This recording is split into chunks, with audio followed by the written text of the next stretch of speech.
अस्सलाम वालेकुम नाज़रीन, मैं हूं डॉक्टर मसूद परवेज़। आज एक आपका नींद उड़ा देने वाला बिज़नेस डिस्कस करना है। जो लोग कहते थे कि सरमाया कम है, हमारे से ये काम नहीं हो पाएगा ज़्यादा सरमाए वाला, तो हमें कोई ऐसा काम बता दें कि हम रातों रात अमीर हो जाएं। तो लें नाज़रीन, आज वही बिज़नेस आपसे डिस्कस करने वाला हूँ। इस वक्त रात के तकरीबन 3 बजे हैं और मैं आपको एक ऐसा नींद उड़ान देने वाला बिजनेस डिस्कस करने लगा हूँ कि आप अश कर उठेंगे। मैंने पिछले दिनों कुछ प्रोग्राम किए थे जैतून के तेल पे, तो आज मैं उसकी फिजिबिलिटी बताने वाला हूँ। फिजिबिलिटी रिटन फॉर्म में आपको मैं दे रहा हूँ, वो आप इस वीडियो के दरमियान में या एंड पे देख लेंगे और उसको याद कर लें। सबसे पहले तो ये है कि ये बिज़नेस जो है, इसमें सीड का क्या रेट है। तो सीड 120 रुपये किलो मैं प्रोवाइड करता हूँ आपको, जबकि सरसों का जो सीड है उसका रेट 185 रुपये किलो है। तो ये सरसों से भी सस्ता, लेकिन इसका तेल सरसों से 3 गुना महंगा। तो ज़बरदस्त काम है।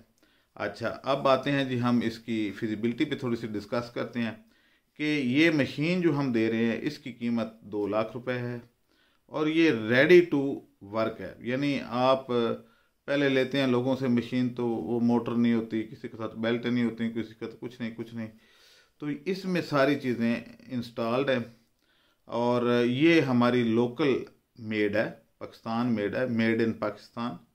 और इसके पार्ट्स, इसके मैकेनिक, ये वो आपके हर गली कूचे में बैठे होंगे जो इसको ठीक कर सकेंगे। चाइना की जो मशीन है उसमें ये मसला आता है कि उसके पार्ट्स मिलना मुश्किल हो जाते हैं और उन्होंने कोई ना कोई सीक्रेट उसमें डाला होता है कि ये जल्दी ख़राब हो जाए और उसके बाद इसके पार्ट्स ज़्यादा महंगे बेचे जाएं या ये बेकार हो जाए और इनको नहीं लेने पड़े। लेकिन ये जो पाकिस्तान मेड है इसमें ऐसी कोई चीज़ नहीं है, बहुत मजबूत है। यानी चाइना की मशीन से 3 गुना ज़्यादा वज़नी। तो मेरे ये ख्याल है कि इसकी पायदारी में तो कोई शक होना ही नहीं चाहिए।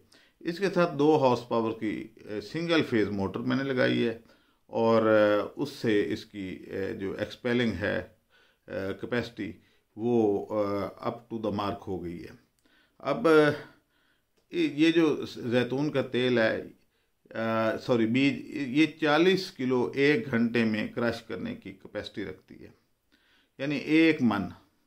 तो 1 मन में वैसे तो ये 8 किलो निकालती है तेल, लेकिन मैं इसको 7 किलो काउंट करूँगा कि हो सकता है कि किसी का कोई एरर आ जाए। ये फ़र्क कई दफ़ा सीड में भी एरर आ जाता है। तो 7 किलो फी मन तकरीबन ये निकालती है।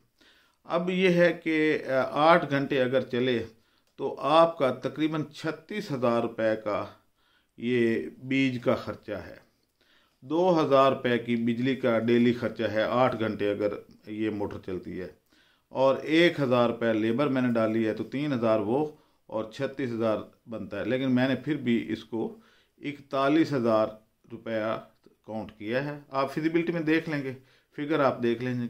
तो 41,000 खर्चा आएगा और आमदन कितनी आएगी वो कर लेते हैं। इसमें तकरीबन 51.2 लीटर, तो 51 ही गिन लेते हैं, 51 लीटर तेल निकलेगा। तेल का रेट 800 रुपये है जो हम बाय करते हैं, क्योंकि क्रूड है, इसको बाद में रिफ़ाइन करना पड़ता है। जो इसको ख़रीदेगा वो इसको रिफ़ाइन करेगा, पैकिंग करेगा, उसकी लेबलिंग करेगा, टैक्स देगा, सारा कुछ करेगा।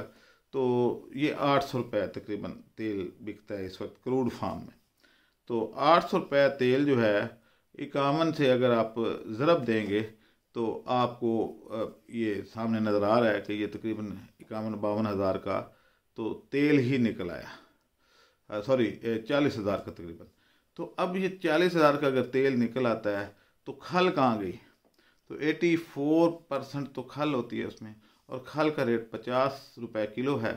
तो जब आप ये सारा कुछ करेंगे तो आपके एंड पे जो डेली आमदन है वो तकरीबन 13,000 के करीब मुनाफा आता है, सारे खर्चे निकाल के रोज़ाना। तो ये अगर महीने से ज़रब दें तो मैंने जो कैलकुलेशन की है तो 3,84,000 की नेट आमदन है इसमें जैतून के तेल में। और कोई बड़ी इंडस्ट्री भी नहीं है, घर में यानी आप ड्राइंग रूम में भी लगा सकते हैं। तो इस तरह का जो काम है ये हमें करने चाहिए थे, जो कि हम इसको छोड़ के तो ट्रेडिंग पे चाइना से चीज़ें ले लेके तो आ रहे हैं, अपना सरमाया बाहर भेज रहे हैं और ख़ुद अपनी रोटी की खातिर मुल्क डबो रहे हैं। तो मेरा ये ख्याल है कि जब तक इस तरह के छोटे काम ना किए जाएंगे तो मुल्क अपने पाँव पे खड़ा नहीं हो सकेगा। दूसरी बात यह है कि जो जैतून हमारे यहाँ चकवाल में भी काश्त हो रही है, बहुत अच्छी उसकी यील्ड है। कुछ ऑयल तो खैर जैतून का अभी तक इंपोर्ट होता है इटली और स्पेन से, तो उस तेल में फिर भी शक हो सकता है कि भाई इसमें कोई खादें वादें पौधों को दी गई हैं। ज़ाहिर कमर्शियल बुनियादों पे उसको काश्त किया गया है, खाद पेस्टिसाइड ये वो इस्तेमाल होते होंगे, लेकिन जो मैं सीड आपको दूंगा वो टोटली ऑर्गेनिक जंगली जैतून का होगा। तो जंगली जैतून का जो तेल है उसमें तो कोई खाद कोई पेस्टिसाइड कुछ नहीं दिया गया, वो तो अल्लाह ताला ने पैदा किया।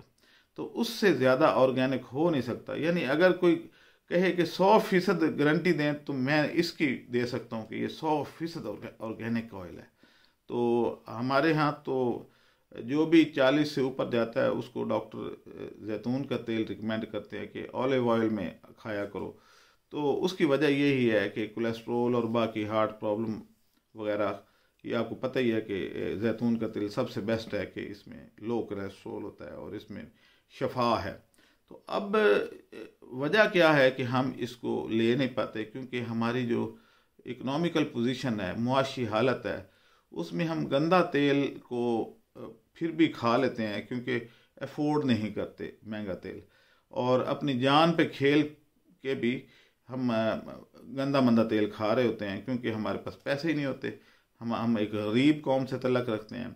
तो अब जब ये भी आपके मिलते जुलते रेट पे अवेलेबल होगा तो मेरा ये ख्याल है कि सबको ये नसीब हो जाएगा।